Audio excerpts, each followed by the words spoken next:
ഇന്ന് ജൂലൈ 20.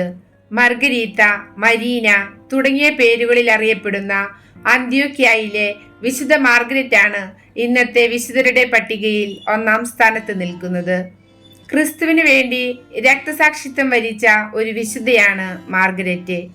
മാർഗരറ്റിന്റെ അമ്മ വളരെ ചെറുപ്പത്തിലെ മരിച്ചുപോയിരുന്നു.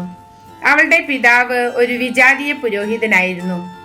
അയാൾക്ക് അവളെ വളർത്താൻ ഒട്ടും താല്പര്യമുണ്ടായിരുന്നില്ല. ഒരു കാത്തലിക് സ്ത്രീയാണ് അവളെ വളർത്തിയത്. അങ്ങനെയാണ് അവൾ യേശുവിനെ പറ്റി അറിയാൻ തുടങ്ങുന്നത്. അവൾ അതീവ സുന്ദരിയായിരുന്നു. അവൾ യേശുവിനെ സ്നേഹിക്കുകയും തൻ്റെ കന്യകാത്വം ദൈവത്തിനു വേണ്ടി സമർപ്പിക്കുകയും ചെയ്തു. ഒരിക്കൽ ആടുകളെ മേയ്ക്കാൻ പോയ അവളെ ഒരു റോമൻ മേലധികാരി കാണുകയും ആഗ്രഹിക്കുകയും ചെയ്തു.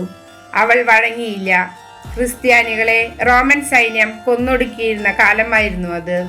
മാർഗരറ്റിനെ ക്രിസ്തുമത വിശ്വാസി എന്ന പേരിൽ അയാൾ തടവിലായിരിക്കുമ്പോൾ സാത്താൻ ഒരു ഡ്രാഗന്റെ രൂപത്തിൽ അവൾക്ക് മുന്നിൽ പ്രത്യക്ഷപ്പെട്ടു.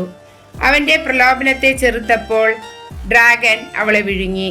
പക്ഷേ അവളുടെ പ്രാർത്ഥനയുടെ ശക്തിയാൽ അവൾ യാതൊരുവിധ പരിക്കുകളും ഏൽക്കാതെ അതിന്റെ വയറു പൊളിഞ്ഞ് പുറത്തു വന്നു.